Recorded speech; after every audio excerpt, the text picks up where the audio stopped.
President Trump has always received flack and criticism from the left in regards to issues that affect the Muslim community. Whether it's about their right to practice their religion, immigration, or the migrant crisis. Now, people will have even more to complain about after his recent suggestion regarding the Israel-Palestine conflict. The Trump administration is going on a budget-slashing campaign. They have already announced their intention to decrease the amount of money distributed to the United Nations. Now they will be slashing the Palestinian Refugee Agency, which the administration feels promotes anti-Israel sentiment. The president is eager to pull funding for organizations that he feels do not promote American interests or protect American interests. This is something the president warned member states of prior to their passing a United Nations resolution last month which condemned the administration's decision to move their embassy to Jerusalem. The Daily Mail reported, "They take hundreds of millions of dollars, and even billions of dollars, then vote against us. Well, we're watching those votes," he said. "Let them vote against us, we'll save a lot. We don't care." The attention is turning now to the United Nations Relief and Works Agency, which provides funding to Palestinian refugees. Just a few weeks after that Israel vote, Axios reported that the U.S. has frozen a $125 million payment to the agency. The move is possibly the first step in cutting off the entire $364 million a year the U.S. contributes to UNRWA. Trump hinted at such a move in a tweet this month, complaining about the amount the U.S. gives to the Palestinians and asking, "Why should we make any of these massive future payments to them?" UNRWA was set up in the wake of the 1948 Arab-Israeli War to deal with displaced Palestinians, but is a frequent target of Israel, which rejects a so-called right of return for the descendants of those who were displaced in the conflict.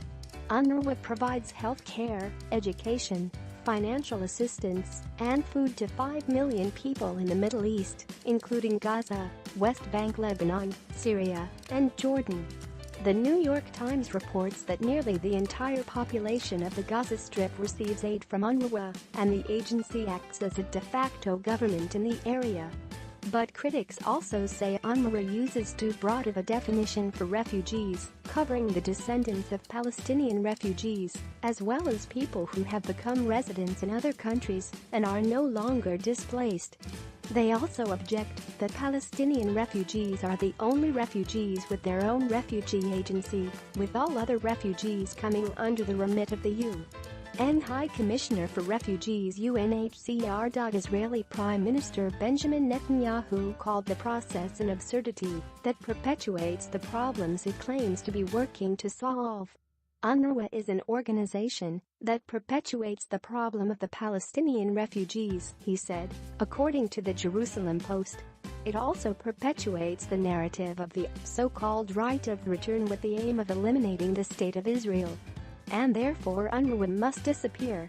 The Washington Post reported Wednesday that the Trump administration is split on how to proceed, with UN Ambassador Nikki Haley arguing for a full funding cut, while State and Defense Department officials argue for at least partial funding of the agency.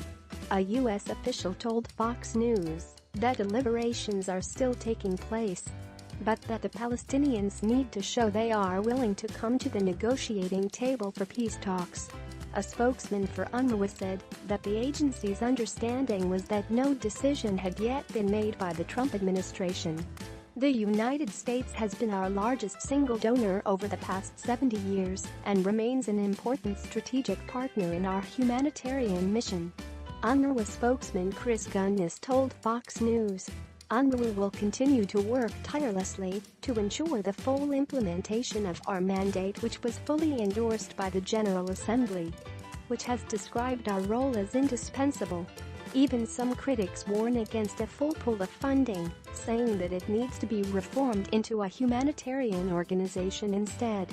Cutting funding as a negotiating tactic is good in the short term, but it could be filled by low-level funders by Qatar and Saudi Arabia. Greg Roman, director of the Middle East Forum, told Fox News, Roman claims that turning UNRWA into a humanitarian agency and redefining who is classified as a refugee could reduce the population covered by UNRWA from over 5 million to approximately 20,000 actual refugees, saving a lot of money for the US, while also reforming the organization.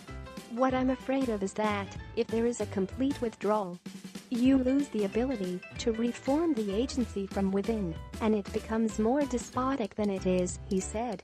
A senior Israeli official told Axios that Israel prefers gradual disengagement with UNRWA by the US instead of a big funding cut.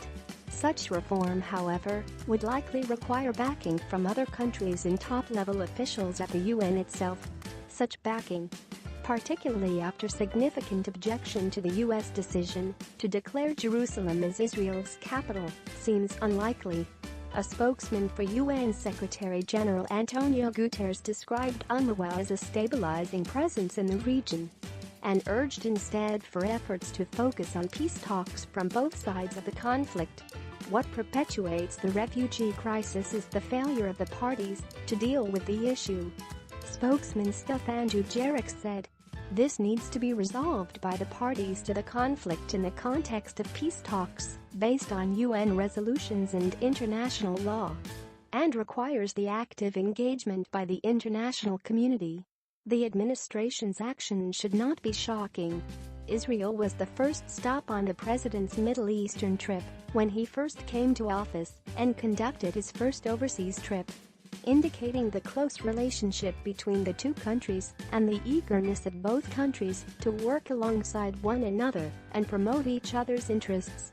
The Palestinian Authority, however, has had an acrimonious relationship with the United States, making it so that it would be weird if the president were to support or continue excessive funding for a country that promotes policies that aren't conducive to success for the United States.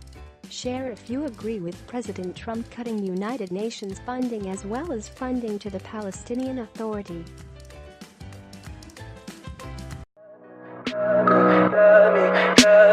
Tell me pretty lies, look me in the face, tell me that you love me, even if it's